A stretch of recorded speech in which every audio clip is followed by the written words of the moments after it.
మాట్లాడుకుండగా ఇప్పుడు చాలా జాగ్రత్తగా ఉండాలి, లేకపోతే ప్రమాదం జరిగిద్ది, జాగ్రత్త. ఈ స్థలంలో చాలా జాగ్రత్తగా ఉండాలి, జాగ్రత్తగా ఉండకపోతే ప్రమాదం జరిగిద్ది, జాగ్రత్త అని మాట్లాడుతున్నాడు. నిజంగా అతను రాసిన 12 అధ్యాయాల్లో ప్రతి అధ్యాయంలో ఒక 3 వచనాలు తప్పించి మరలా వెంటనే 3 వచనాలు ఆపి మరలా వ్యర్థం, ఒక 4 వచనాలు ఆపి మరలా వ్యర్థం, లేకపోతే అధ్యాయంలోనే వ్యర్థము అనే పదం ఇంచుమించుకు ఒక్కొక్క అధ్యాయంలో ఒక 12 సార్లు 10 సార్లు ప్రస్తాపిస్తూ మాట్లాడుతూ వచ్చాడు. కానీ 5వ అధ్యాయానికి వచ్చేప్పటికీ వ్యర్థము అని మాట్లాడటం నిలిపివేసి ఇప్పుడు దేవుని మందిరంలో జాగ్రత్తగా ఉండాలి, జాగ్రత్తగా ఉండకపోతే ప్రమాదం జరిగిద్ది అని మాట్లాడుతున్నాడు. నిజంగా భూమి మీద సంపాదించుకున్న ఏ ఆస్తి చచ్చిన తర్వాత ఎవడూ ఎత్తుకుని వెళ్ళలేడు. కొనుక్కున్న వస్త్రాలైనా, కూడబెట్టుకున్న బంగారమైనా, దాచిపెట్టుకున్న ధన ధాన్యములైనా ఏది ఒక మనిషి ఎత్తుకుని వెళ్ళలేడు. ఒక మనిషి బ్రతికి ఉన్నంత కాలం అతను ఏదైనా సంపాదించుకునే స్థలం, అతడు చనిపోయిన తర్వాత కూడా, అతని కాలము ముగించబడిన తర్వాత కూడా అతనితో కూడా వచ్చేది ఏదైనా ఉన్నది అంటే అతడు దేవుని మందిరంలో గడుపుతున్న బ్రతుకే తన చివరి వరకు, అతను చనిపోయిన తర్వాత కూడా తనతో కూడా పరలోక రాజ్యము వచ్చును గాక. గట్టిగా పలకండి ఆమేనని. ఆమేన్. జనరేటర్స్ పొగ్గొట్టం అట్టే తిప్పారా, ఇటు పెట్టారా, ఇటు పెట్టారా, అటు తిప్పండి, అటు తిప్పండి, చూడండి ఒకసారి, అటు తిప్పండి. ఆమేన్. హల్లెలూయా. చూడండి, మరి నేను ఎలాంటి వాళ్ళతో సేవ చేస్తున్నాను అనుకున్నారు? 5 పెడుతున్నారంట సౌండ్ సిస్టమ్. ఛా, ఏంటో దేవా స్తోత్రం. ఒకసారి గట్టిగా హల్లెలూయా చెప్పండి, కొంచెం గట్టిగా చెప్పండి. జనరేటర్కి గెలుస్తుందో మీరు గెలుస్తుందో చూడాలి, కొంచెం గట్టిగా చెప్పండి. వీధుల్లో కొట్టుకుంటారు చూడండి, ఆ ఊపులో చెప్పండి గట్టిగా ఒకసారి. నువ్వు ఒప్పుకున్నావు యథార్థంగా, వీళ్ళు నటించారు, వీళ్ళని రోజు చూస్తూనే ఉంటాను నేను. ఆమేన్. హల్లెలూయా. శుభ్రం గట్టిగా హల్లెలూయా. అయ్యా కుదిరితేనే చేయండి, కుదిరితేనే చేయండి, లేకపోతే వచ్చేయండి, కుదిరితేనే చేయండి. దేవుని స్తోత్రం. హల్లెలూయా. నిజంగా ఏ మనిషి ఏది ఎత్తుకుని వెళ్ళలేడు. ఏదైనా ఎత్తుకుని వెళ్ళేది ఏదైనా ఉందంటే దేవుని మందిరంలో అతను బ్రతుకుతాడు కదా.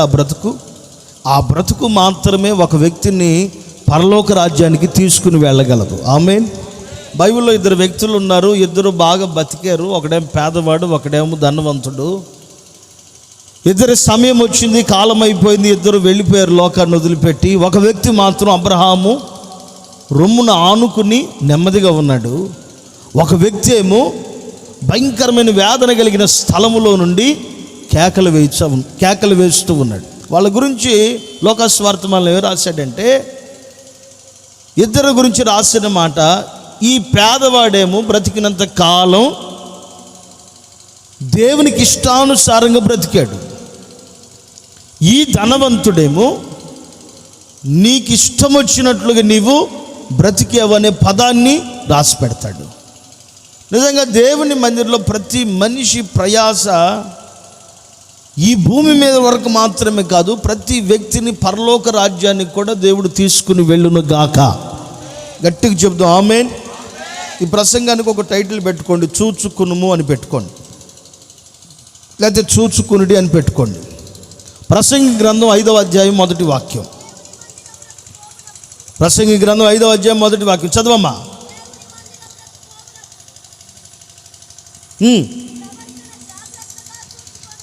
నీ ప్రవక్తను జాగ్రత్తగా చూసుకో, బుద్ధిహీనులు అర్పించినట్లుగా బలి అర్పించుట కంటే సమీపించి ఆలకించుట ఒక మనిషికి శ్రేష్టము. అంటే మంచిది, లేకపోతే ఉత్తమమైనది అని అర్థం. శ్రేష్టమైనది లేకపోతే విలువైనది. నిజంగా దేవుని మందిరమునకు వచ్చేటప్పుడు, దేవుని మందిరమునకు వచ్చిన తర్వాత కూడా ప్రతి వ్యక్తి చేయవలసిన పని ఏంటంటే, ఆయన సన్నిధికి వచ్చిన తర్వాత ఏదో అజ్ఞానంగా దేవుని మందిరంలో కూర్చోకుండగా, అనాలోచనతో దేవుని సన్నిధిలో కూర్చుండకుండగా, దేవుని మందిరంలో భయభక్తులతో కూర్చుని ఎవరు ప్రభువుని ఆరాధన చేస్తారో వారందరినీ దేవుడు ఆశీర్వదించునుగాక. ఆమేన్. నీవు నీ దేవుని మందిరమునకు పోవునప్పుడు నీ ప్రవక్తన విషయంలో జాగ్రత్త. జాగ్రత్త అని ఎక్కడ రాస్తారు? రోడ్డు ప్రక్కన ట్రాన్స్ఫరాలు ఉంటే ఇక్కడికి రావద్దు, ఇక్కడ కరెంట్ ఉంది, ప్రమాదం అని హెచ్చరిక పూర్వకంగా ఒక పురి బొమ్మను పెట్టి 2 ఎముకలను పెట్టి అట్టి వేసి రామాకంటే వచ్చారంటే మీ పరిస్థితి కూడా ఇది అని హెచ్చరికగా రాస్తారు. ఆ తర్వాత నేషనల్ హైవే మీద కానీ లేకపోతే చాలాసార్లు ప్రమాదం జరుగుతున్న స్థలాలు ఏవైనా ఉంటే ఆ స్థలాన్ని ప్రభుత్వం వారు గుర్తించి, ఇక్కడ ప్రమాదం జరుగుతుంది, ఇక్కడ ఏదో ఒక మనిషికి అపాయము జరిగే ఏదో శక్తి ఉంది, ఏదో ప్రమాదం ఉందని చెప్పి అక్కడ ఏం చేస్తారంటే స్పీడ్ బ్రేకర్లు వేయటం కానీ లేకపోతే అక్కడ ఏదైనా ఒక బోర్డు నిలవబెట్టి ప్రమాదము జరుగు చోటు జాగ్రత్త అని రాసి పెడతారు. లేకపోతే ఏదైనా స్పీడ్ బ్రేకర్లు వేసినా ప్రమాదాలు జరుగుతున్నా ఏమాత్రం ఆగకపోతే అక్కడ ఒక దేవుని మందిరం ఏదైనా కట్టి రోడ్డు పక్కన చూడండి, మీరు ఎప్పుడైనా ఎక్కువగా ప్రమాదాలు జరిగే దగ్గర మందిరాలు కట్టి పెడతారు. అది ప్రార్థనా మందిరం కానీ లేకపోతే హిందువులు ఏదైనా గుళ్ళు కానీ ఏదో ఒకటి ఇక్కడ ప్రమాదం జరుగుతుందంటే అక్కడ ఎవరో ఒకరిని మమ్మల్ని కాపాడండి అన్నట్లుగా కొందరిని పెట్టి, వారికి నచ్చిన దేవుళ్ళని వారికి నచ్చిన దేవతల్ని వారిని పెట్టి మమ్మల్ని కాపాడండి అన్నట్లుగా ఒక మందిరాల్ని ఏర్పాటు చేస్తారు. కానీ విచిత్రమైన సంగతి ఏంటంటే దేవుని మందిరంలోనే జాగ్రత్త అనే పదం రాయబడింది. మరలా చదవండి, ప్రసంగి గ్రంథం 5వ అధ్యాయం 1వ వాక్యం. చదవన్నా అంటే నువ్వు అన్నవా? నీవు దేవుని మందిరమునకు పోవునప్పుడు నీ ప్రవక్తన జాగ్రత్తగా చూసుకో. బుద్ధిహీనులు అర్పించున్నట్లు నీవు బలి అర్పించుట కంటే సమీపించి ఆలకించుట ఒక మనిషికి శ్రేష్టం. బాగా ఆలకించండి. ఎక్కడో రోడ్లు పక్కనో లేకపోతే కరెంటు ట్రాన్స్ఫారాలు ఉన్న దగ్గర ప్రమాదం అని రాస్తే ఒక అర్థం అనేది ఉంది. కానీ దేవుని మందిరమునకు వెళ్ళేటప్పుడు నీ ప్రవక్తన అంటే నీ జీవిత నడవడిక లేకపోతే నీ జీవిస్తున్న జీవితం జాగ్రత్తగా చూసుకో అని ఎందుకు రాశాడు?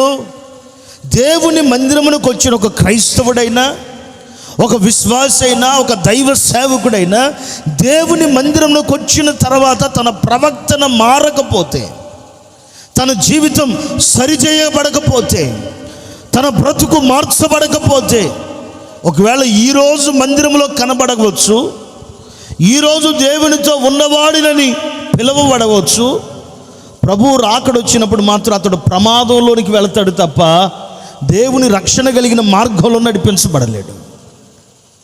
ఏదో దేవుని మందిరానికి వెళుతున్నాం అన్నట్లుగా కాదు, కానీ దేవుని మందిరంలోకి వచ్చిన తర్వాత నీ మాట, నీ చూపు, నీ నడవడిక, నీ పడక, నీ ఆలోచన, నీ సర్వ ప్రయత్నములన్నీ మార్చబడాలి.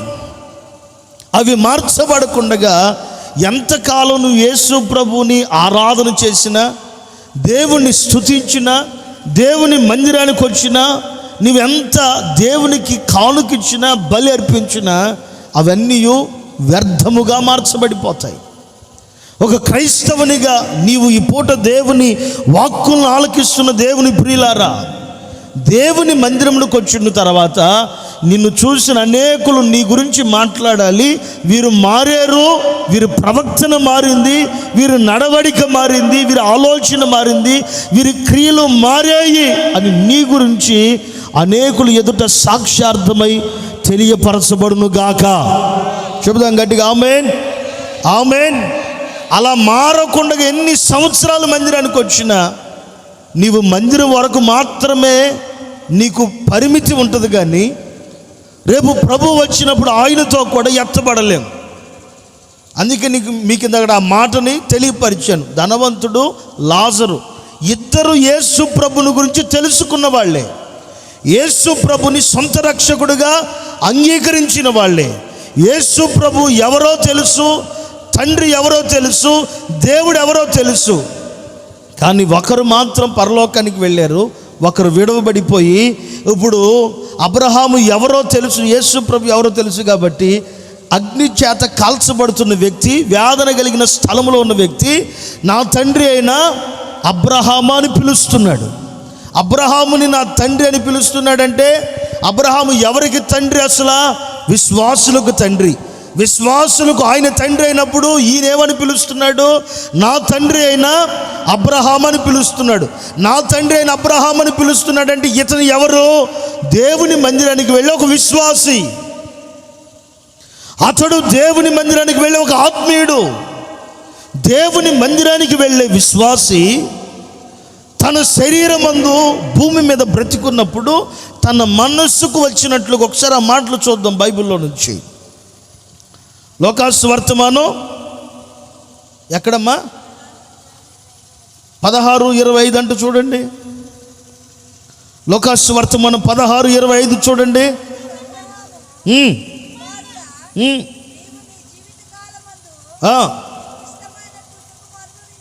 నీ జీవిత కాలమందు నీకు ఇష్టం వచ్చినట్లుగా సుఖాన్ని అనుభవించావు.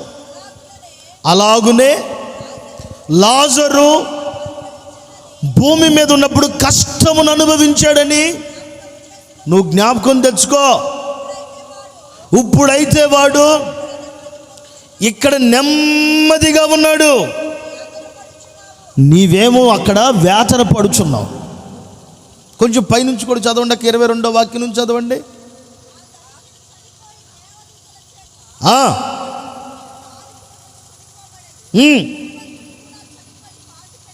పాతి పెట్టబడ్డాడు. అతడు పాతాళంలో బాధపడుచు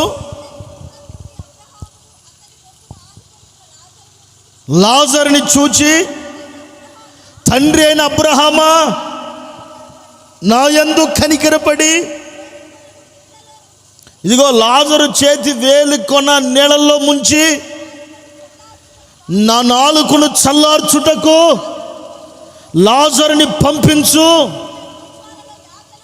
ఈ అగ్ని జ్వాలప్పుడు వేతన పడుచున్నాను. కేకలు వేస్తూ ఉన్నాడు. తండ్రి అయిన అబ్రహాముని పిలుస్తున్నాడంటే ఇతడు హిందువుడు కాదు, వేరే మతానికి సంబంధించినోడు కాదు. యేసు ప్రభు అంటే ఎవరో తెలిసిన వాడే. యేసు ప్రభుని ఆరాధన చేస్తూ దేవుని మందిరానికి కూడా వచ్చి ఎందుకు నరకానికి వెళ్ళాడు? ఎందుకు నరకానికి వెళ్ళాడు? యవన కాలంలో ఉన్నప్పుడు, డబ్బులు ఉన్నప్పుడు, ఆస్తి ఉన్నప్పుడు, సిరి సంపద ఉన్నప్పుడు అతను ఏం చేశాడంట? తనకి ఇష్టమైనట్లు, తన మనసుకు వచ్చినట్లు చేశాడంట. తనకి ఇష్టం వచ్చినట్లు చేశాడు. తన మనస్సుకు నచ్చినట్లుగా ప్రతిరోజు సుఖాన్ని అనుభవిస్తూనే ఉన్నాడు. ప్రతిరోజు సంతోషాన్ని అనుభవిస్తూనే ఉన్నాడు. నిజంగా మనిషి ఏ విషయంలో సుఖపడతాడు? చాలామంది తాగుడులో సుఖపడుతుంటారు, చాలామంది వ్యభిచారులు, అక్రమ సంబంధాల్లో, పాపంలో సుఖపడుతుంటారు. కొంతమంది కడుపు నిండా తిండి ద్వారా కూడా సుఖపడేవాళ్ళు కొంతమంది ఉన్నారు. ఇదే లోకస్వార్థంలో మరొక వ్యక్తి కనపడతాడు కదా, నా ప్రాణమా తిను తాగు సుఖించు అంటే తిండి ద్వారా సుఖపడే వాళ్ళు ఉన్నారు, పాపము ద్వారా సుఖపడే వాళ్ళు ఉన్నారు, ధనము ద్వారా సుఖపడే వాళ్ళు ఉన్నారు, ఆస్తి ద్వారా సుఖపడేవారు ఉన్నారు. ఈ వ్యక్తి శుభ్రంగా తిని సంతోషకరంగా ఆనందకరంగా ఉంటే ప్రభు ఏమంటున్నాడు? నీవేమో నీ బ్రతికిన కాలం అంతా ఎవరు చెప్పినా వినలా, నా జీవితం నా ఇష్టం, నా జీవితం నా ఇష్టం, నా డబ్బులు నా ఇష్టం. ఇప్పుడు తాగుబోతుండే తాగుమాకయ్యా, ₹1 ఇంట్లో దాచిపెట్టయ్యా, పిల్లలకి ఇవ్వయ్యా అంటే ఆడేమంటాడు? నా డబ్బు ఏంటి, అవునా కదా? నా డబ్బు నా ఇష్టం, నా సొమ్ము నా సంపాదన నా ఇష్టం. వాళ్ళ భార్య ఏడ్చి, అరే బాబు తాగమాకయ్యా, కూతురుందయ్యా, కొడుకున్నాడయ్యా, పెద్దోళ్ళు అవుతున్నారయ్యా, నా డబ్బు నా ఇష్టం, నా సొమ్ము నా ఇష్టం అంటాడు తప్ప ఏ మాత్రం మారడు. రాత్రి వేళ బాగా ఆలకించండి. యేసు ప్రభు ఎవరో తెలిసి కూడా, యేసు ప్రభు మందిరానికి వెళ్ళే విశ్వాసి అయ్యుండి కూడా లోకంలో పాపంలో సుఖపడుతూ వచ్చాడు, అపవిత్రతలో సుఖపడుతూ వచ్చాడు, అక్రమ సంబంధాలలో సుఖపడుతూ వచ్చాడు, తిండి ద్వారా సుఖపడుతూ వచ్చాడు, పాపము ద్వారా వ్యర్థమైన మాటల ద్వారా సుఖపడుతూ వచ్చాడు. కానీ ప్రభు పిలిచినప్పుడు మాత్రం అతను ఎక్కడికి వెళ్ళాడు? వేదనకరమైన స్థలంలోనికి వెళ్ళినట్లు రాయబడి ఉంది. కానీ దేవుడు ఇలా అంటున్నాడు, కొంచెం కిందకు చదివితే, భూమి మీద బ్రతికున్నప్పుడు లాజరు కష్టపడుతూ వచ్చాడు, ఇప్పుడు మాత్రం నెమ్మదిగా పొందుచూ ఉన్నాడు, నెమ్మది పొందుచూ ఉన్నాడు. నిజంగా దేవుని మందిరానికి వచ్చిన తర్వాత, దేవుని వాక్యం మనతో మాట్లాడుతున్న తర్వాత, నీ పాత జీవితం ఎలాగైనా ఉండని, అది అవసరం లేదు. అంతకుముందు యేసు ప్రభు తెలియనప్పుడు నువ్వు ఎలా ఉన్నావో అది అనవసరం. యేసు ప్రభుని నమ్ముకున్న తర్వాత, దేవుని మందిరానికి వచ్చిన తర్వాత, దేవుని మందిరంలో సాక్షిగా నిలబడిన తర్వాత, నీవు ఏ పాపములో పడిపోకుండగా, ఏ అపవిత్రతలో పడిపోకుండగా, కుడి ఎడమలకు తొలగిపోకుండగా నా దేవుడు నిన్ను కాపాడును గాక. నీవు కూడా ప్రతిరోజు నీ జీవితాన్ని అలా జాగ్రత్తగా కాపాడుకోవాలి. క్రైస్తవ జీవితం అంటే దైవజనులైన యేసన్న గారు బ్రతుకున్నప్పుడు చెప్పేవారు, ముళ్ళ బాట మీద ప్రయాణం చేయుచున్న వంటిదని రాశారు. ఆయన మాట్లాడాడు. క్రైస్తవుని జీవితం అంటే ఒడిలో నిప్పులు పట్టుకుని వెళుచున్నది క్రైస్తవ జీవితం అంటే అని తెలియపరిచారు. ఈ భయంకరమైన ఈ క్రమశిక్షణలో ఉన్నప్పుడు ప్రతి విశ్వాసి దేవుని యందు భయభక్తులు కలిగి ఆయన ఎదుట, ఆయన సన్నిధిలో ప్రవక్తని సరిచేసుకుని నడిపించబడుదుము గాక. బైబిల్లో మీకు ఒక వ్యక్తిని చూపిస్తాను, భయంకరమైన వ్యభిచారి. ఒకరోజు దైవ సేవకులు వాళ్ళ ఇంటికి వచ్చారు. భయంకరమైన ప్రమాదం జరుగుతుంటే దైవ సేవకులు వాళ్ళ ఇంటికి వచ్చారు. వాళ్ళ ఇంటికి రాగానే వాళ్ళని ఇంటిలోనికి చేర్చుకుని చంపడానికి శత్రువులు వస్తుంటే దైవ సేవకులు ఇక్కడికి వచ్చారని అడిగితే దైవ సేవకులు ఎవరు రాలేదు ఇక్కడికి అని చెప్తే వాళ్ళు దాటిపెట్టి వెళ్ళిపోయారు. ఈ దైవ సేవకులు వారిని ఆశీర్వదించి ఆనమాలుగా ఆ ఇంటిని ఏమాత్రం ఏ శత్రువు రాకుండా వాళ్ళకి ఆనమాలుగా ఒక సూచన వాళ్ళకి ఇచ్చి వెళ్ళిపోయారు. దైవ సేవకులు రాకమునుపు వాళ్ళ జీవితం వేరు. ఎప్పుడైతే దైవజనుడు వారి దగ్గరికి వచ్చి వారి ఇంటిలో వారి ప్రాణమునకు సేద తీర్చుకుని వెళ్ళారో ఆ తర్వాత తన జీవితం మారిపోయింది. ఒక వేశ్యని, ఒక వ్యభిచారిని దేవుడు ఎక్కడ రాశాడు తెలుసా? మత్తయి సువార్తమానం 1వ అధ్యాయంలో అబ్రహాము వంశావళిలో, యేసుక్రీస్తు వారి వంశావళిలో ఆమె పేరు రాశాడు. యేసుక్రీస్తు వారి వంశావళిలో ఆమె పేరుని ప్రభు రాయటం జరిగింది. నిజంగా మన జీవితంలో బాగా గమనించవలసిన విషయం ఏంటంటే, దేవుడు సన్నిధికి మనం వచ్చిన తర్వాత, లేకపోతే ఆయనే మన దగ్గరికి వెతుక్కుంటూ వచ్చిన తర్వాత మన జీవితం మారిపోవాలి. కానీ మరలా పాత జీవితంలోనే, పాత బ్రతుకులోనే, ఆ రోత బ్రతుకులోనే ఉండకూడదు. అలా ఉన్నావనుకో, నీ ద్వారా ఎవరు దేవుని దగ్గరికి రారు. ఎవరు రాకపోయినా పర్లేదు, అసలు నీకు నీవే నష్టాన్ని కలుగు తెచ్చుకుంటావు. నీకు నీవే ప్రభు ఎదుట నిలవబడేదానికి అధికారాన్ని కోల్పోతావు. కనుక నేను చేయవలసిన పని ఏంటంటే, నీకు దేవుని మాట వినబడినా, దైవ సేవకుడు నీకు తెలియపరిచిన, లేకపోతే ప్రభువే నిన్ను దర్శించిన, నీవు దేవుని మందిరానికి వచ్చిన తర్వాత నీ ప్రవక్తనంతయు మార్చబడును గాక. నీ ప్రవక్తనంతయు మార్చబడును గాక. గట్టిగా చేతులెత్తి ఒకసారి హల్లెలూయా చెప్పండి. కరెంట్ వచ్చిందా? ఒకసారి ఆపు. జనరేటర్ ఆపు. అరే జనరేటర్ ఆపండి రా, వెళ్ళొద్దులే, వాళ్ళు ఆపుతారులే. జనరేటర్ ఆపు. దేవుని స్తోత్రం. హల్లెలూయా. ఒక 5 నిమిషాలు అందరు చేతులు ఎత్తి స్తోత్రం చెప్తానే ఉండండి.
స్తోత్రం, స్తోత్రం, స్తోత్రం, స్తోత్రం. హల్లెలూయా.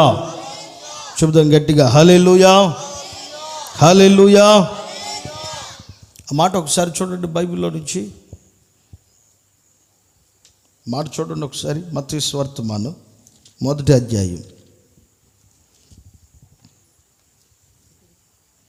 మత్తయి సువార్త మొదటి అధ్యాయం.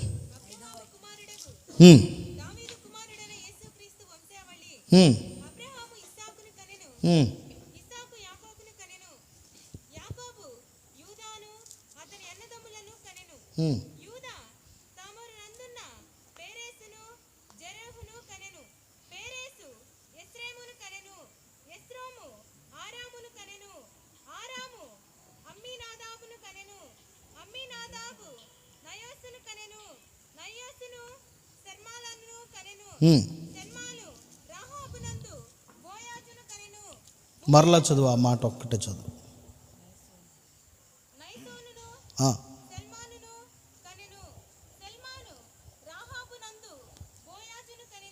రాహాబునందు ఎవరేమే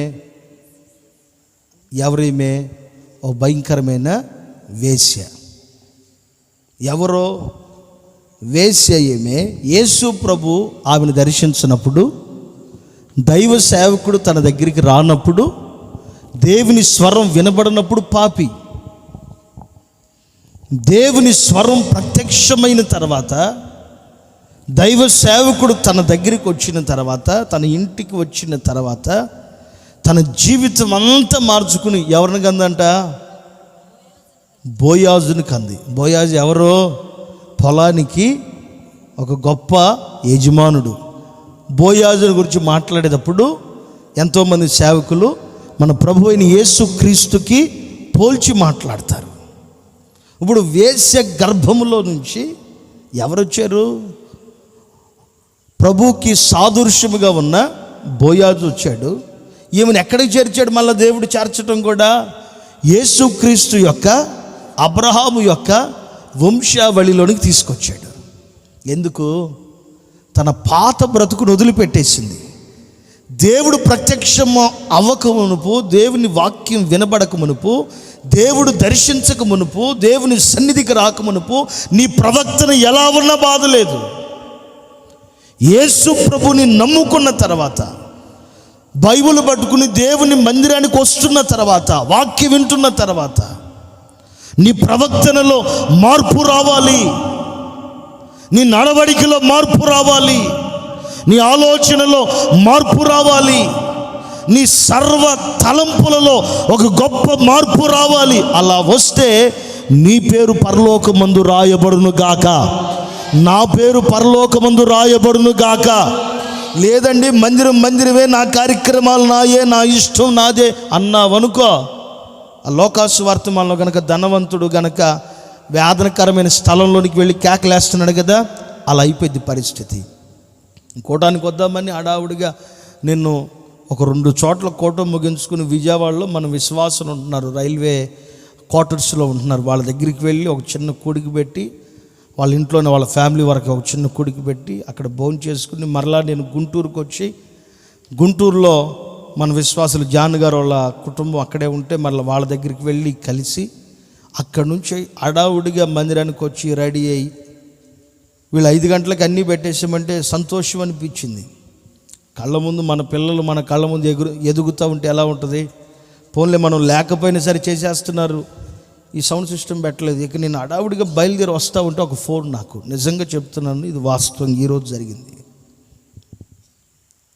మన మందిరం విశ్వాసులే, బయట వాళ్ళు కాదు, మన మందిరం విశ్వాసులు. ఒక అక్క ఫోన్ చేసి ఏడుస్తా, అన్నా నేను మీ దగ్గరికి రావాలనుకుంటున్నాను, ఇప్పుడు మన కూటమి ఉంది, మీరు మా ఇంటికి రమ్మంటే నాకు కూటమి ఉంది, నేనైనా వస్తానన్నా, నాకు కూటమి ఉందమ్మా, నువ్వు వచ్చినా నేను వచ్చినా నాకు ఇప్పుడు కూటమి ఉంది. బ్రదర్ అయిన ఉంటే వాడికి అప్పగిచ్చి నేను వచ్చి మాట్లాడేవాడిని మీ సమస్య విషయం. అక్క ఏడుస్తా నాతో మాట్లాడిన మాట, నా భర్త ప్రవర్తన సరిగా లేదు, ప్రార్థన చేయండి. నా భర్త ప్రవర్తన సరిగా లేదు, ప్రార్థన చేయండి. అందరు మందిరానికి వచ్చేవాళ్లే, కానీ ప్రవర్తనలో మార్పు అనేది రావట్లా.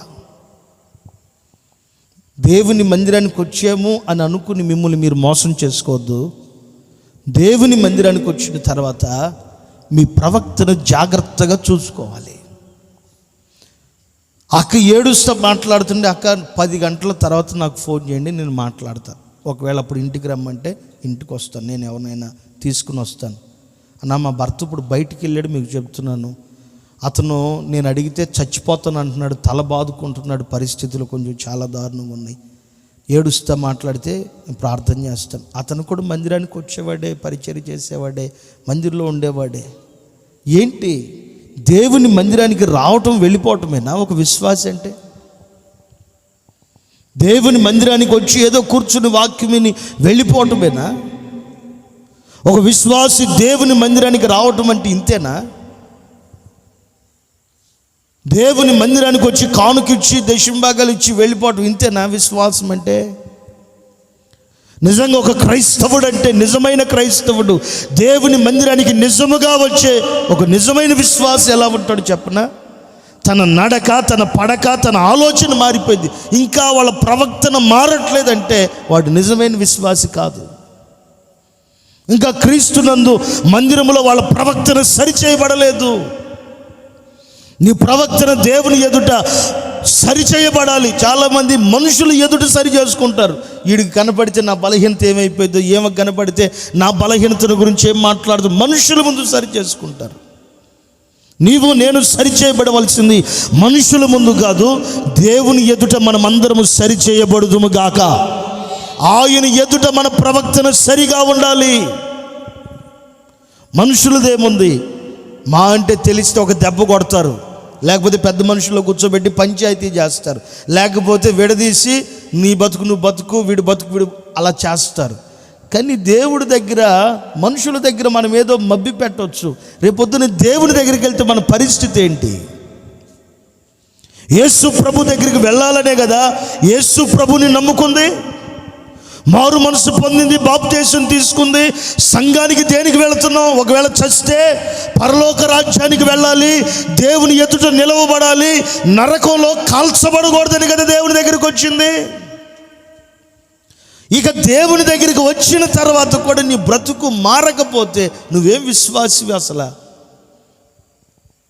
నిజంగా ప్రతి వ్యక్తి జీవితం పైన మాత్రమే కాదు, నీ హృదయము లోపల కూడా దేవుని ఎదుట నీవు నీతిమంతుడుగా, నీతిమంతురాలుగా, పరిశుద్ధురాలుగా, పరిశుద్ధునిగా కనబడుదువుగాక.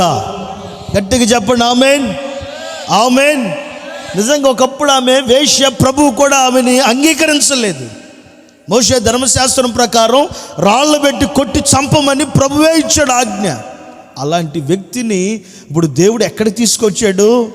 వంశావళిలోనికి తీసుకుని వచ్చి యేసుక్రీస్తు వారితో కూడా అబ్రహాము వంశావళిలోనికి ఆ సహోదరిని, వేశ్యగా ఉన్న ఆమెని దేవుడు తీసుకొచ్చి నిలవబెట్టుకున్నాడు. ఎప్పుడు?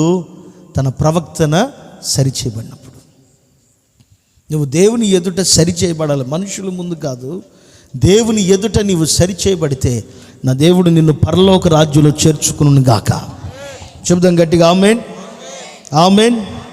దేవుని ఎదుట సరిచేయబడాలి. ఒక మాట చెప్పి ముగిస్తాను. ఆ మాట చూడండి బైబిల్లో నుంచి. ఒక మాట చెప్పి ముగిస్తాను బైబిల్లో నుంచి. ఆ విషయాన్ని బాగా గమనించండి. ఒక క్రైస్తవుడు అసలు చూసుకోవలసింది ఏంటి?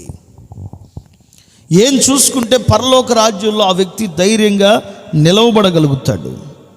తన జీవితాన్ని సరిగా చూసుకోకపోతే నరకాగ్నిలోనికి వెళ్ళిపోతాడు.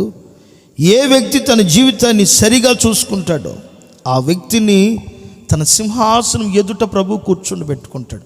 ఎందరో భక్తులు నోరు తెరిచి ఇలా మాట్లాడారు, మేము మా విశ్వాసాన్ని కాపాడుకున్నాం, గురి యొద్దకు మేము పరిగెత్తుచున్నాం. ఎందరో భక్తులు ఇలా మాట్లాడారు, వ్యర్థుని వలె నేను పరిగెత్తలేదు, ఏ గురి గమ్యము లేనివాడి వల్లే నేను పరిగెత్తలేదు. యేసు ప్రభుని నమ్ముకున్నావంటే, ఒక సంఘానికి పోతున్నామంటే అసలు నీకు ఒక గురి అనేది ఉండాలి, ఒక గమ్యం అనేది ఉండాలి. ఓ మంచి మనస్సుతో నువ్వు పరిగెత్తాలి దేవుని దగ్గరికి, దేవుని మందిరానికి రావాలి. అందరూ వెళుతున్నారు, మా ఇళ్ళ పక్కన అలా రాకూడదు. ఎప్పుడు దేవుని దగ్గరికి వచ్చేటప్పుడు నువ్వు ఒక గురితో, ఓ మంచి మనస్సాక్షితో, నేను నా దేవునితో కలిసి ఉంటాను అనే ఒక నిరీక్షణతో దేవుని దగ్గరికి రావాలి. ఎందరో భక్తులు విశ్వాసం గురించి మాట్లాడుతున్నప్పుడు చాలా మంచి మాటలు, విలువైన మాటలు మాట్లాడారు. మేమందరం విశ్వాసులు అన్న వాళ్ళు గట్టిగా చేతులు తల్లిలు చెప్పండి, బాగా వినాలి. మేమందరం విశ్వాసులు అన్న వాళ్ళు గట్టిగా హల్లెలూయా చెప్పండి. అందరూ చెప్పండిలే, వద్దులే, అందరూ చెప్పండి. చేతులెత్తి చెప్పండి, 2 చేతులెత్తి చెప్పండి గట్టిగా. పైకెత్తి చెప్పండి, 2 చేతులు గట్టిగా. నోరు తెరిచి చెప్పండి హల్లెలూయా. కొంచెం ఆలెఫట్ పెట్టు, హల్లెలూయా. నిజంగా ప్రతి విశ్వాసి దేవుని ఎదుట కనపడాలి. కొన్ని మాటలు చూపిస్తాను చూడండి. హెబ్రీయులకు రాసిన పత్రిక 3వ అధ్యాయం. హెబ్రీయులకు రాసిన పత్రిక 3వ అధ్యాయం 12వ వాక్యం. సహోదరులారా, జీవము కలిగిన దేవుణ్ణి విడిచిపోవునట్టి విశ్వాసము లేని దుష్ట హృదయము మీలో ఎవని యందైనను ఒకవేళ ఉండునేమోనని జాగ్రత్తగా చూచుకోండి. ప్రమాదం ఉంది, చూసుకోండి. అంతే కదా, జాగ్రత్తగా అంటే ప్రమాదం ఉంది, జాగ్రత్తగా చూసుకోండి. మరలా చదువు మాటలో. సహోదరులారా, జీవము కలిగిన దేవుని విడిచిపోవునట్టి విశ్వాసము లేని దుష్ట హృదయము మీలో ఒకవేళ మీలో ఎవరిలోనైనా ఉండునేమోనని జాగ్రత్తగా చూసుకోండి. చదువమ్మ కొంచెం కింద. మీరు ఆయన శబ్దమును విన్న ఎడల మీ హృదయాలని కఠినపరుచుకోవద్దు. ఆయన చెప్పాడు కనుక. కోపం వల్ల మీకేమొస్తుంది? భ్రమ వస్తుంది. పాపము వలన వచ్చే భ్రమ చేత మీలో ఎవ్వడు కఠినపరచబడకుండగా నేడు అనే సమయం ఉండగానే ప్రతి దినమును ఒకరికొకరు బుద్ధి చెప్పుకొనుచు, ఎలా అనగా మొదట నుంచి మనకున్న దృఢ విశ్వాసము అంతవరకు గట్టిగా చేపట్టుకున్న ఎడలనే క్రీస్తులో పాలివారుగా మార్చబడుదుము గాక. గట్టిగా చేతులెత్తి చెప్పండి ఆమేన్, హల్లెలూయా. ఎప్పటి నుంచి అంట? మీలో ఒకవేళ దుష్ట హృదయం వచ్చునేమో, మీ లోపల ఒకవేళ దుష్ట హృదయం వచ్చేస్తుందేమో. దుష్టుడు మనసు ఏంటి? ఎప్పుడు పాడు చేయటమే కదా. దుష్టుడు మనసు మంచిగా ఉందనుకో దాన్ని పాడు చేస్తాడు దుష్టుడు.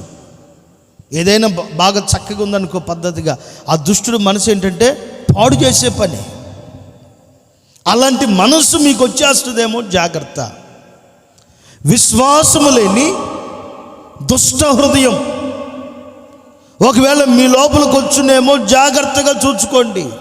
ఇంకా మాట్లాడుతూ, మొదటి నుంచి మీకు ఏ విశ్వాసం ఉందో అంతము వరకు ఆ దృఢమైన విశ్వాసాన్ని మీరు గట్టిగా చేపట్టుకుంటేనే క్రీస్తులో పాలివారుగా మారుతారు తప్ప, లేకపోతే మీరు పాలివారుగా మార్చబడరు. పాలివారుగంటే అర్హులుగా, లేకపోతే యోగ్యులుగా, లేకపోతే ఆయన ఎక్కడుంటాడో అక్కడుండే స్థలములో చేర్చబడేవారిగా. ఇప్పుడు మనం అందరం వచ్చేది ఎందుకు? ఇంతసేపు మీరు ఎందుకు కూర్చున్నారు? కరెంటు పోయినా, దోమలు గుట్టించుకున్నా, మోకరించి స్తోత్రం చెప్పమన్నా మీరు పోకుండా ఎందుకున్నారు? సుజాత మీకు ఏమైనా పెట్టిద్దని, లేకపోతే మీరు లేకుండా ఉన్నారా? కాదు కదా. దేవుని కొరకు వచ్చారు, దేవుని కొరకు కూర్చున్నారు.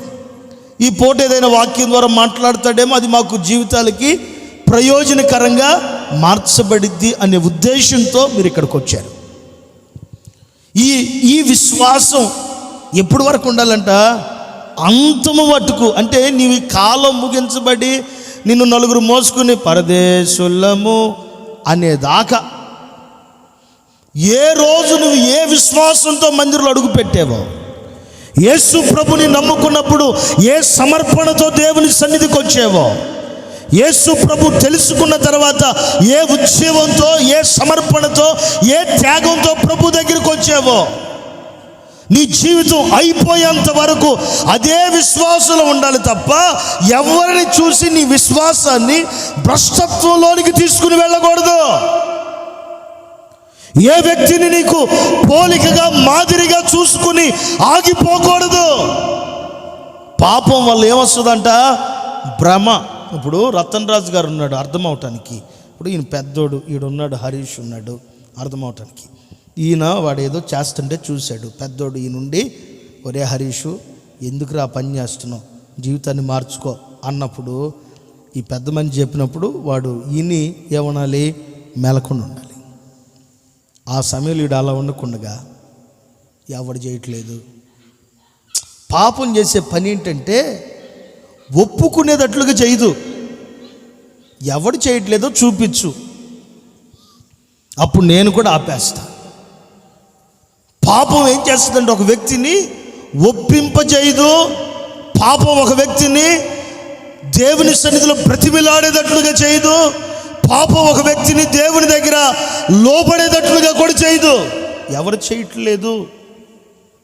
నిజంగా అలాంటి మనసు వచ్చినప్పుడు ఏమైపోయిందంటే విశ్వాసం అనేది చనిపోవటం ప్రారంభమవుతుంది. విశ్వాసం అనేది నీరసిల్లిపోవటం ప్రారంభమవుతుంది. ఆత్మీయత అనేది తరిగిపోవటం ప్రారంభమవుతుంది. ఇక నీ మనసు, నీ ఆలోచన, నీ తలంపులు ఏదో వస్తూ ఉంటావు, కూర్చుంటావు, వాక్యం వింటావు, కానుకేస్తావు, వెళ్ళిపోతావు. కానీ ఆ వాక్యం మాత్రం నీ హృదయంలో క్రియ జరగదు. నీ హృదయంలోనైనా నా హృదయంలోనైనా క్రియ జరగాలి అంటే ఇప్పుడు మనం ఏం చేయాలి? మన లోపలికి దుష్ట హృదయము రాకుండా ఉండునట్లుగా ప్రతిరోజు మన విశ్వాసాన్ని గమనించుకుంటా, పరీక్షించుకుంటా, చెక్ చేసుకుంటూ ఉండాలి.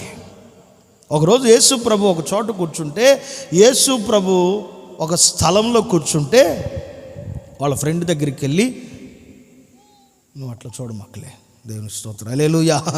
ఇప్పుడు ప్రశాంత్ కుమార్ ఉన్నాడు అనుకుందాం. ఏమనుకో, మాకు అర్థం అవటానికి వీడు పాపం ఏంటో కళ్ళము నీళ్ళు పెడుతున్నాడు. మగపిల్లలు కళ్ళము నీళ్ళు పెట్టకూడదు, దేవుని స్తోత్రం. ఇప్పుడు ప్రశాంత్ కుమార్ ఉన్నారు అనుకుందాం. ఇప్పుడు కుమారుని వచ్చేసి నతానేలు అనుకుందాం, ప్రశాంత్ని ఫిలిప్ అనుకుందాం. కాసేపు కథలో వాళ్ళిద్దరు ఇప్పుడు హీరోలు అనమాట. హీరోయిన్స్ లేరు మన కథలో, వాళ్ళిద్దరు మాత్రమే. ఇప్పుడు వీడు చెప్పాడు, ప్రశాంత్ కుమార్కి చెప్పాడు. ప్రశాంత్ ఎవరు? ఫిలిప్. ఏం చెప్పాడు? అరే కుమారు పనికిమాలోడా, అరే కుమారు పనికిమాలోడా, సన్నాసి, రేయ్ వింటున్నావా, సన్నాసి పనికిమాలోడా, యేసు ప్రభు ఉన్నాడురా, ఆయన పాదాల దగ్గరికి రారా, పాపాన్ని వదిలిపెట్టరా. ప్రశాంత్ చెప్తున్నాడు కుమార్కి, వాడు ఫిలిప్ అనుకుందాం. ఇప్పుడు ఫిలిప్ చెప్తున్నాడు, ఒరే కుమార్గా పనికిమాలోడా, ఎదవా, సైతానా, శుభ్రం లేనోడా, మురుకోడా, మడ్డోడా, ఎడ్డోడా, యేసు ప్రభు నమ్ముకోరా, బండోడా, తెలివి తక్కువడా, మెంటలోడా అని చెప్తున్నాడు. చెప్తుంటే ఈడు నతానేలు కదా, కుమారుడు నతానేలు. ఈడు అంటాడు, మాకు తెలుసులే కానీ మూసుకుని వెళ్ళాయా పిలిపు, కొంచెం మూసుకుని వెళ్ళను, మాకు తెలుసులే. యేసు ప్రభు ఒక చోట వాక్యం చెప్పి ప్రశాంతంగా కూర్చుని ఉంటే ఆ ప్రసంగం అంతా ఇని ఫిలిప్పు ఇప్పుడు ప్రశాంత్ గారు వెళ్ళి కుమార్ గారికి చెప్తున్నాడు, ఒరే సైతానా, పనికి మనలోడా, యేసు ప్రభు ఈరోజు నీ గురించే చెప్పాడు, అంతా నీ గురించే చెప్పాడు. నా మాట నువ్వు రా మందిరానికి, లేకపోతే నరకానికి పోతావంట, మందిరానికి రారా పనికి మనలోడా అని చెప్తే, ఒరే నజరేతులో నుంచి ఏ మంచి రాదురా, యేసు ప్రభు నజరేతులోనే పుట్టాడయా, నువ్వు రావాయా, నా మాట నువ్వయ్యా. ఎండే కుమార్ గారు నిజంగా ఆడు ఎండో, వాస్తవంగానే ఎండాడు, తొరకోడాడు, ఎనడాడు. మనం ఒక మాట చెప్పి అనుకో, దానికి రివర్స్ మాట్లాడతాడు. అరే ఇది ఎర్త్ వేరు బెటర్ అండి, ఎందుకన్నా పైన వేద్దాం, స్తంభానికి వేద్దాం, స్తంభానికి కూడా ఎర్త్ ఉంటుంది కదా, దానికి వేద్దాం అంటాడు, ఎనడం. అదే టైపు నతానేలు ఇజ్రాయేల్లో నుంచి, లేకపోతే ఆ ప్రాంతంలో నజరేతులో నుంచి ఏ మంచి అయినా ఏ మేలు రాదు. ఎట్లా గొట్ట పాపం మరి ఏం చేశాడు తెలీదు. ఫిలిప్పు నతానేలుని తీసుకుని ప్రభు దగ్గరికి వెళ్ళాడు. ప్రభు దగ్గరికి వెళ్ళటం ఆలస్యం. ఇక్కడ నుంచి రతన్ రాజు గారి గేట్ అంత దూరం ఉందనుకుందాం, లేకపోతే ఈ గేటే అనుకుందాం. వీళ్ళిద్దరు కలిసిపోతుంటే యేసు ప్రభు చూసి, ఇతడు నిజముగా ఇశ్రాయేలుడు అన్నాడు. ఎవరిని పనికి మళ్ళీ కుమార్ గారిని,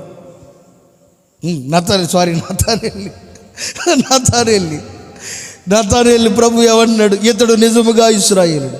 ఇప్పుడు ఈ ఫిలిప్కి ఫీజులు ఎగిరిపోయినాయి. రోజు ఏమో యేసు ప్రభు వాక్యం వినేది ఫిలిప్పు, కానుకిచ్చేది ఫిలిప్పు, చప్పిట్లు కొట్టేది ఫిలిప్పు, సువార్త వినేది ఫిలిప్పు, మోసుకెళ్ళి చెప్పేది ఫిలిప్పు. ఇప్పుడు ఫిలిప్పు వచ్చి రాకమునిపే తీసుకొచ్చేటప్పుడే ఇతడు నిజముగా ఇశ్రాయేలీయుడు.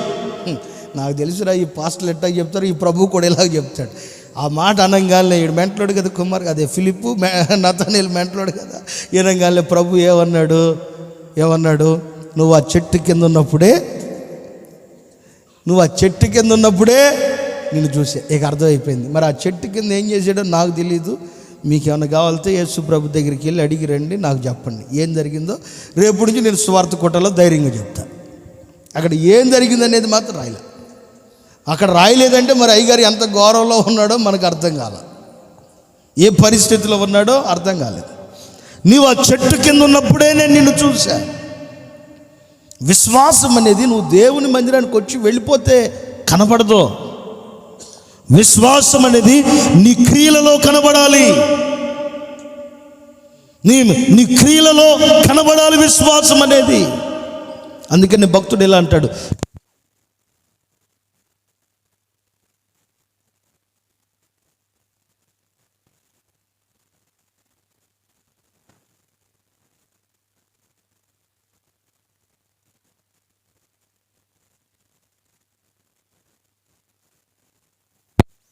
ఆమేన్, హల్లెలూయా. నిజంగా ఫిలిప్పు దగ్గరికి వినపడుతుందా మీకు? నతానేలు ఫిలిప్ ఇద్దరు కలిసి వచ్చారు ప్రభు దగ్గరికి. నతానేలు యేసు ప్రభు వారు చూడంగానే ఇతడు నిజముగా ఇశ్రాయేలీయుడు, నిజంగా ఏం చూశాడు దేవుడు తనలో? అంతకుముందు ఏదో ఒక బలహీనత ఇశ్రాయేలీల్లో చూచి, నజరేతు ప్రాంతంలో ఏదో ఒక బలహీనత చూసి ఇలా అనుకున్నాడు, ఇక ఆ ప్రాంతంలో ఎవరు లేరు, నేను అక్కడికి వెళ్ళి ఎందుకు వాళ్ళ బలహీనతలు చూసి నేను భ్రష్టునైపోవటం ఎందుకు, నేను నజరేతుకి వెళ్ళకుండా నేను ఇక్కడే ఉండి దేవుణ్ణి మహిమ పరుస్తాను అని అనుకున్నాడు. అక్కడే నిలవబడిపోయాడు. దేవుడు సమస్తమును గమనించిన వాడై అతన్ని పట్టుకునేదానికి అతనిలో ఉన్న విశ్వాసాన్ని యేసు ప్రభు వారు కనుగొన్నాడు. నిజంగా మన ఆత్మీయ జీవితాల్లో ఆయన చూసేది ఏంటంటే మన జీవితంలో ప్రభు గమనించేది మన విశ్వాసాన్ని చూస్తాడు తప్ప మరి ఏది గమనించడు. మనది ఆయన ప్రభు మన దగ్గర ఏమీ చూడు. ఈడు మంచోడా, చెడ్డోడా, ధనవంతుడా, ఉన్నోడా, లేనోడా, పేదోడని ఏమీ చూడు. యేసు ప్రభు చూసేది ఒకటే, ఈడు దేవుని యందు భయభక్తులు, నా యందు భయభక్తులు కలిగి ఉన్నాడా లేదా, విశ్వాసము కలిగి ఉన్నాడా లేదా, సాక్ష్య జీవితం కలిగి ఉన్నాడా లేదా అనేది మాత్రమే దేవుడు చూస్తాడు. నిజంగా ఆయన మనలో చూస్తున్నప్పుడు మన విశ్వాసం దేవుని ఎదుట ఘనముగా కనబడును గాక. చెప్పండి గట్టిగా ఆమేన్. చేతులెత్తి చెప్పండి ఆమేన్. నిజంగా మన విశ్వాసం దేవుడు అన్నట్లుగా భక్తి చేయకూడదు.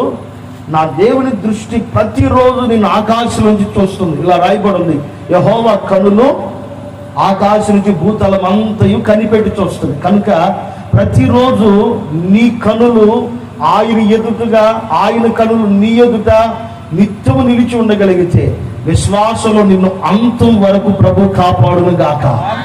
నిజంగా రోజు మందిరానికి వచ్చేవాడిని దేవుడు ఏమన్నాడు ఫిలిప్పు గురించి, ఒక్క మంచి అయినా చెడైనా వీడు విశ్వాసాన్ని పలకలేదు, వీడు ఆత్మీయుడని పలకలేదు, ఏ మాట మాట్లాడటానికి ప్రభు ఇష్టపడ్డా. కానీ నతనేలు గురించి దేవుడు మాట్లాడుతూ ఇతడు నిజముగా ఇశ్రాయేలీయుడు. నిజంగా మన దేవుని దృష్టికి ఇశ్రాయేలీయులుగా, నిజమైన విశ్వాసులుగా కనబడగలిగితే, నా దేవుడు మన విశ్వాసాన్ని మనం సరి చేసుకుని, గమనించుకుని, పరీక్షించుకుని గనక నడిపించబడగలిగితే దేవుని మందిరంలో ఉన్న ఆశీర్వాదాలన్నిటి చేత నా ప్రభు నేను నింపును గాక. ఆమేన్, ఆమేన్. అందుకే భక్తుడు ఎలా అంటాడు, మిమ్మల్ని మీరే పరీక్షించుకోండి, మిమ్మల్ని మీరే పరీక్షించండి, మిమ్మల్ని మీరే గమనించండి, మిమ్మల్ని మీరే సరి చేసుకోండి, మిమ్మల్ని మీరే శోధించుకోండి, మిమ్మల్ని మీరే గమనించండి. కొరింథీయులకు రాసిన 2వ పత్రికలో ఆ మాట ఉంటుంది, ఒకసారి చూడండి. కొరింథీయులకు రాసిన 2వ పత్రిక 13వ అధ్యాయం 5వ వాక్యం. 13:5 చదవమ్మా. 2వ కొరింథీయులకు రాసిన పత్రిక చదువు. మీరు విశ్వాసము గలవారుగా ఉన్నారో లేదో అని మిమ్మల్ని మీరే పరిశోధించి చూసుకోండి, మిమ్మల్ని మీరే పరీక్షించండి. మీరు భ్రష్టులు కాని ఎడల మిమ్మల్ని గురించి మీరు ఎరుగరా? ఇప్పుడు మనల్ని మనం ప్రతిరోజు ఏం చేయాలంట? పరీక్షించుకుని, నేను విశ్వాసిగా ఉంటున్నానా లేదా, నా విశ్వాసం బాగుందా లేదా, నా సాక్ష్యం బాగుందా లేదా, నా ఆత్మీయత బాగుందా లేదా, నా సమర్పణ బాగుందా లేదా, నా యొక్క విశ్వాసం ఎలా ఉంది. మనల్ని మనమే, వేరే వాళ్ళు చెప్పటం కాదు, మనల్ని మనమే పరీక్షించాలి ప్రతిరోజు. అలా పరీక్షించుకునేవాడే క్రైస్తవుడు. మనల్ని మనమే శోధించుకోవాలి, మనల్ని మనమే గమనించుకోవాలి. నా విశ్వాసం ఎలా ఉంది, నా సాక్ష్యం ఎలా ఉంది, నా ఆత్మీయ జీవితం ఎలా ఉంది, నా సమర్పణ ఎలా ఉంది. ఎప్పుడు ఈ పనులు చేస్తావో ఈ పనులన్నిటిని బట్టి నా ప్రభు నిన్ను ఆశీర్వదించును గాక. ఎందుకు ఇన్ని పనులు నిన్ను గమనించమంటున్నాడు, నిన్ను ఎందుకు పరీక్షించుకోమంటున్నాడు? విశ్వాసము కలిగి ఉంటే కలిగే ఆశీర్వాదాలు ఒక 2 చూపించి ముగిస్తాను. ఒక వ్యక్తి విశ్వాసిగా అంతం వరకు బ్రతికితే, తన విశ్వాసాన్ని గమనించి పరీక్షించి రోజు తన విశ్వాసాన్ని జాగ్రత్తగా కాపాడుకుంటే అతనికి ఉండే ఆశీర్వాదం ఏంటంటే, తిమోతికి రాసిన 2వ పత్రికలో మీరు చూడండి ఒకసారి. తిమోతికి రాసిన 2వ పత్రిక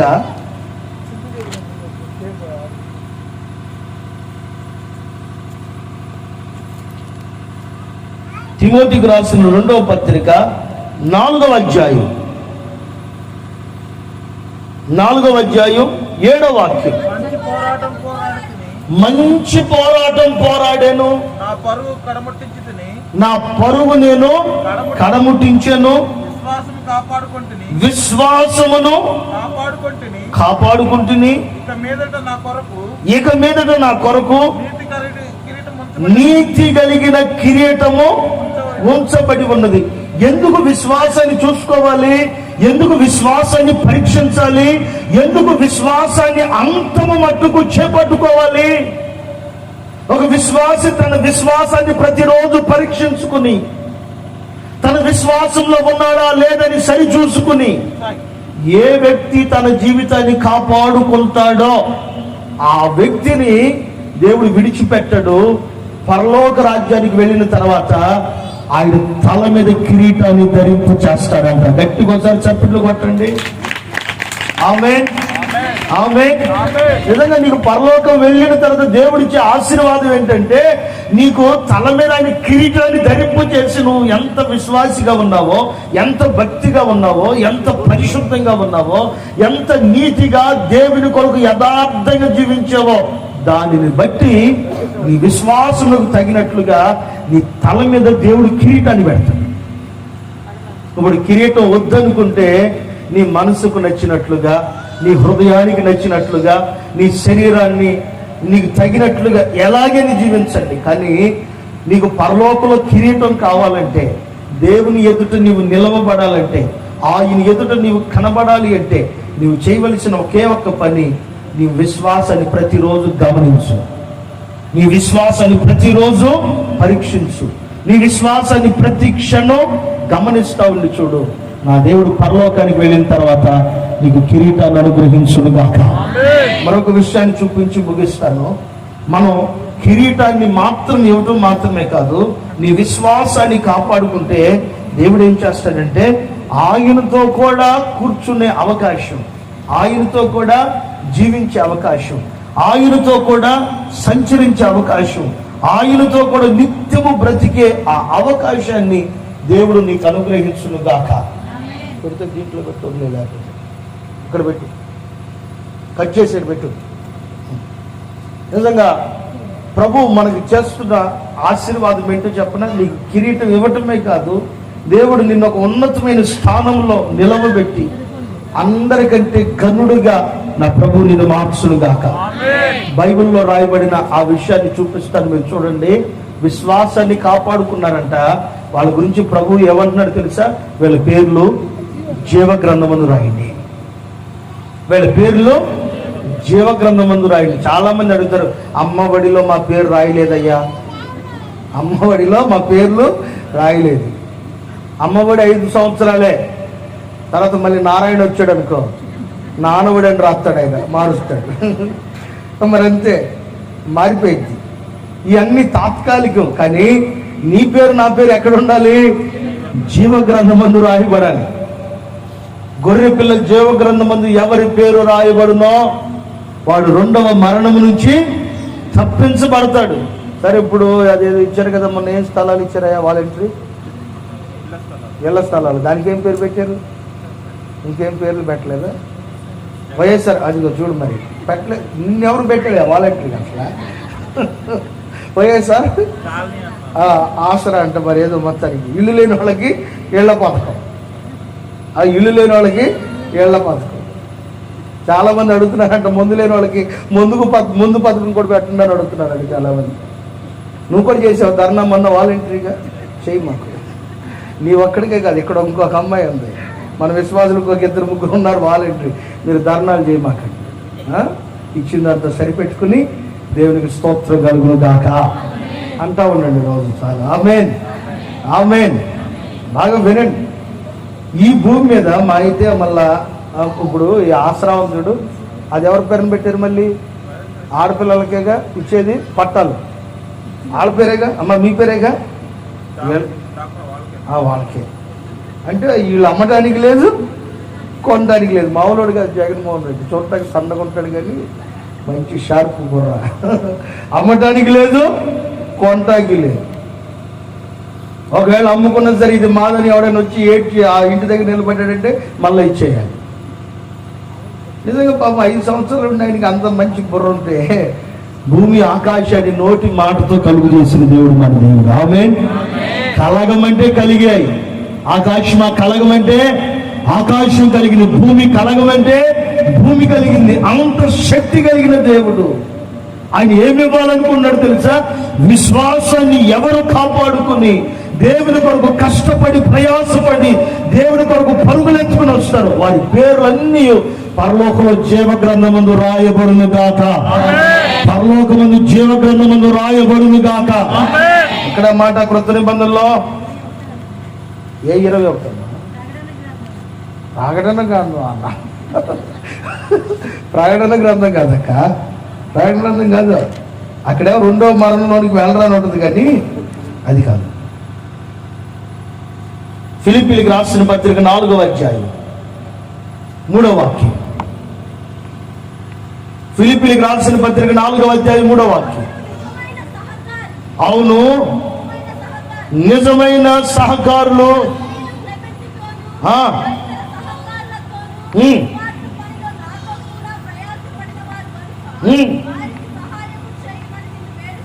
నిన్ను వేడుకొనుచున్నాను.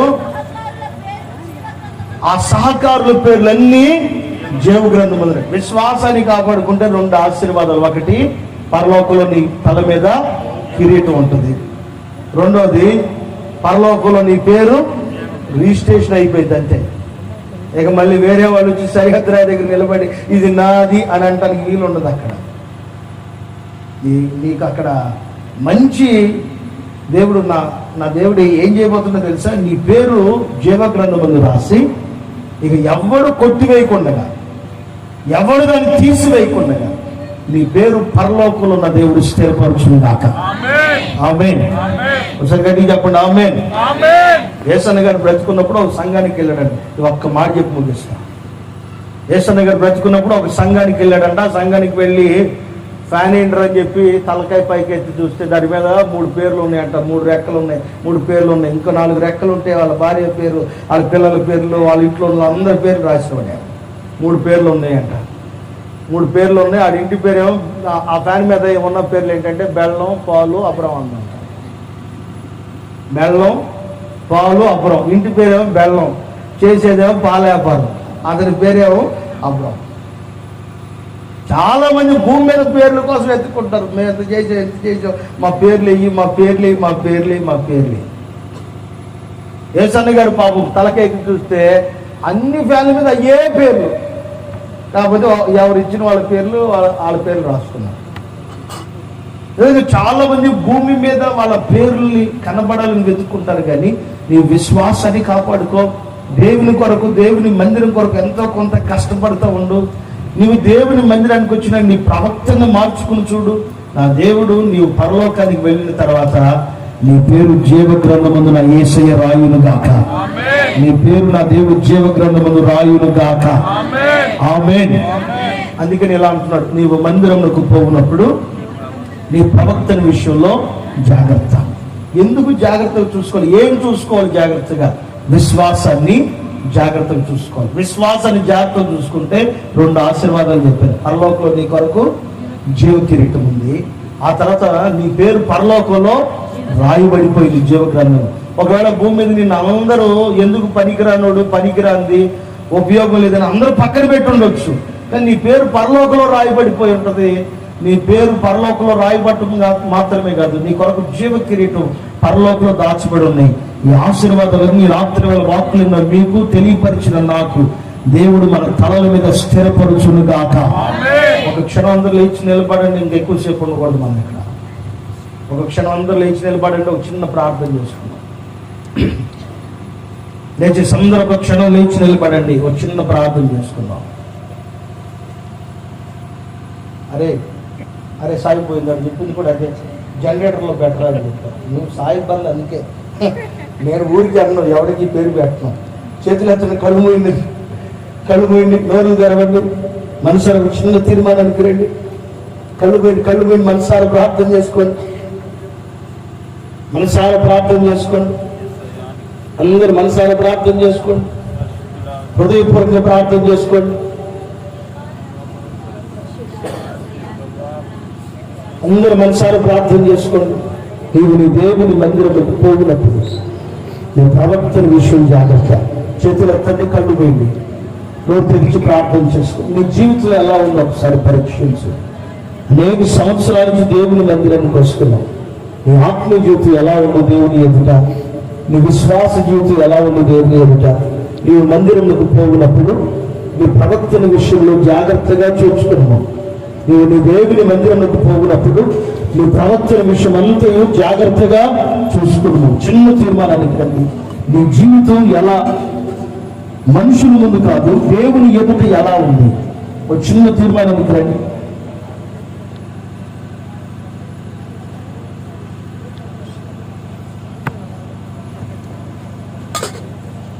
నీ విశ్వాసాన్ని సరి చూసుకోవాలి. నీ విశ్వాసాన్ని గమనించాలి. నీ ఆత్మీయతని గమనించాలి. నీ యొక్క విశ్వాసాన్ని గమనించాలి. ప్రార్థన చేసుకో. నీ విశ్వాసాన్ని గమనించాలి. యేసు ప్రభుని నమ్ముకున్నాం, అనేక సంవత్సరాలు అయ్యాయి. నీ ప్రవక్తలైన మార్పు వచ్చిందా? నీ విశ్వాసమైన మార్పు ఉందా? దేవుని సన్నిధికి వెళ్ళి రావటం కాదండి గొప్ప విషయం.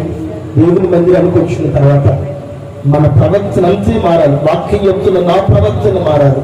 వాక్యం వెళ్తున్న మీ ప్రవర్తన మారాలి. మన ప్రవర్తన మారకపోతే ఏమి ఉపయోగం అనేది ఉండదు. ఒక చిన్న తీర్మానానికి రండి. మనసారా ప్రార్థన చేసుకోండి. పక్కరా అన్నం తింటున్నావా, ఏమన్నా చెత్త తింటున్నావా? పక్కరా.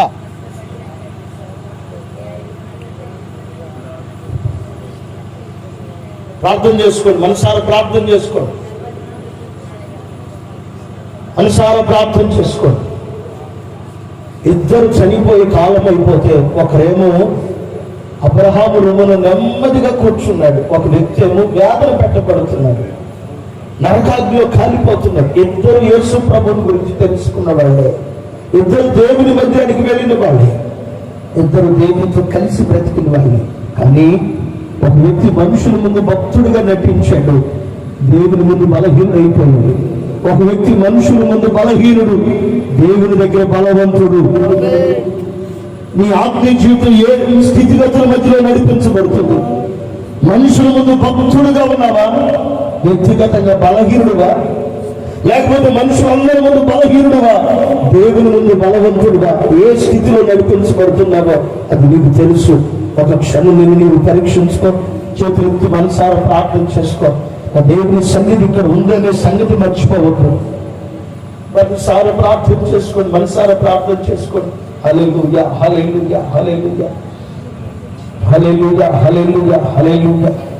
దేవా నీకు స్తోత్రం, స్తోత్రం, స్తోత్రం. మనసారా ప్రార్థన చేసుకోండి. మనసారా ప్రార్థన చేసుకోండి. హృదయపూర్వకంగా ప్రార్థన చేసుకోండి. హల్లెలూయా, హల్లెలూయా, హల్లెలూయా, హల్లెలూయా. దేవా నీకు స్తోత్రం, స్తోత్రం, స్తోత్రం, స్తోత్రం.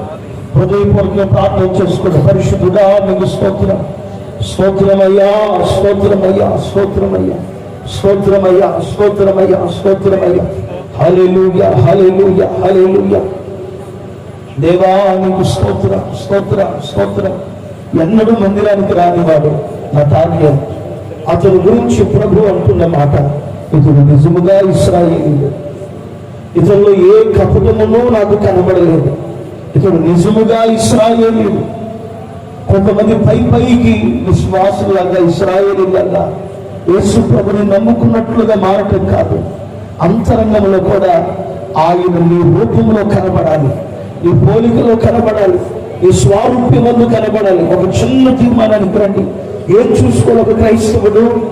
విశ్వాసాన్ని సరి చూసుకోవాలి, తన ఆత్మీయతని సరి చూసుకోవాలి, తన భక్తిని సరి చూసుకోవాలి, దేవుని ఎదుట తనను తాను సరి చూసుకోవాలి. ఎప్పుడు ఒక వ్యక్తి తనను తాను సరి చూసుకుంటాడో పరలోకంలో దాచబడిన ఆశీర్వాదం అతని కొరకు నీతి కలిగిన కిరీటం, జీవ కిరీటం సిద్ధపరచబడి ఉంటుంది. అతని కొరకు తన పేరు జీవ గ్రంథంలో రాయబడి ఉంటుంది. చిన్న తీర్మానానికి రండి. నేను మీ కొరకు ప్రార్థించబోతున్నాను.